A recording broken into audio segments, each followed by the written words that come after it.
Life has a way of lifting the quiet ones, the ones who cry in secret, who break silently, who love deeply and lose deeply. And for Margaret, her rise began the day someone tried to break her completely. Margaret was married to Caleb for 7 long years. 7 years of hope, sacrifice, and silent endurance. When they first met, she was a tailor working from a tiny stall behind her mother's shop, stitching dreams into every fabric. Caleb was charming, ambitious, and handsome. He told her, "Marry me and I'll change your life." But life didn't change. Only he did. After 2 years, he began traveling more. After 4 years, he stopped pretending to love her. By the 7th year, he called her a liability. He said she was holding him back. He said she wasn't classy enough for the life he was building. Then one morning, he packed his bags, walked out, and never returned. He left her with nothing but a small bag of clothes and a heart that felt like broken glass. Months later, Margaret heard the news. Caleb was getting married again. This time to Alice, a wealthy businesswoman known for her glamorous lifestyle. What hurt wasn't the wedding. It was the invitation. A formal letter delivered to her door. "You are invited to celebrate with us as we begin a new chapter." The handwriting was Alice's. The intention was clear. They wanted her there. They wanted to show her how she never measured up. They wanted her humiliation to be an event. At first, Alice tore the invitation. Then later that night, something in her heart whispered, "Go." Not for them, but for closure, for strength, for the woman she was becoming. 2 weeks before the wedding, Alice's life took a turn. She didn't win a lottery. She didn't find a rich helper. Her victory came from her talent, the one thing nobody ever valued. One day, while she was working in her small shop, a stranger walked in. A woman in tears. Her designer ruined her wedding gown 3 days to the ceremony. Someone told her Margaret was gifted, miraculous even. Margaret worked for 2 nights straight. When she unveiled the dress, the bride burst into tears, the happy kind. That bride was the daughter of an influential entrepreneur, Mrs. Nelson. She posted Margaret's work online. Within days, Margaret's once silent phone wouldn't stop ringing. Orders, partnership offers, fashion houses wanting collaborations.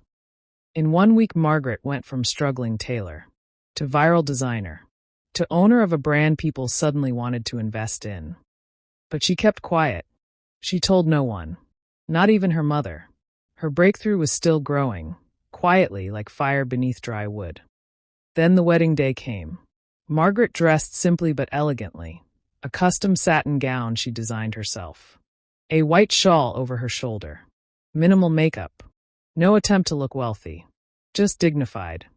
When she arrived, heads turned. Not because she flashed wealth, but because she walked with a calmness that frightened insecure hearts. Caleb saw her first. His jaw tightened. Not because she looked poor, but because she looked untouchable. Alice walked up to her with a smirk. "Oh, you came?" Margaret smiled gently. "You invited me." Her calmness irritated Alice. Minutes into the reception, whispers filled the hall. Not about the couple, but about Margaret. Who is she? She looks familiar. She carries herself like someone important. Alice noticed the shift, so she grabbed the microphone. "Ladies and gentlemen," she said loudly, "please help me welcome my husband's ex-wife, the woman he outgrew." The hall fell silent. Eyes shifted to Margaret, some mocking, some pitying. Margaret simply inhaled, gracefully, deeply, peacefully. But before she could respond, a voice echoed from the back. "Margaret?" Everyone turned. It was Mrs. Nelson, the influential woman whose daughter Margaret had helped. She rushed forward and hugged Margaret tightly. "What are you doing here? Why didn't you tell me you'd be attending? Everyone needs to meet the genius who saved my daughter's wedding." Gasps rippled across the hall. "Mrs. Nelson stepped onto the stage and declared, For those who don't know, this is Margaret Benson, the designer everyone has been talking about, the creative prodigy. We are negotiating a multi-million naira partnership with her label." You could hear the shock settle like thunder. Caleb's face drained of color. Alice's smirk collapsed. People began surrounding Margaret, asking questions, celebrating her, praising her work. It was like watching God rearrange the atmosphere in real time. Caleb tried to speak to her later. "Margaret, why didn't you tell me you were doing so well?"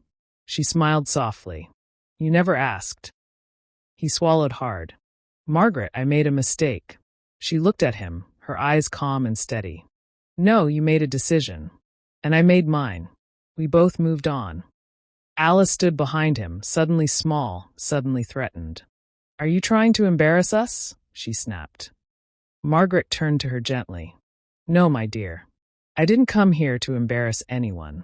You invited me to witness your joy. I came to witness God's." With that, she excused herself and walked out with grace that silenced the entire hall. And as she stepped outside into the early evening light, it wasn't victory she felt. It was freedom. The world later called her the woman who rose from nothing.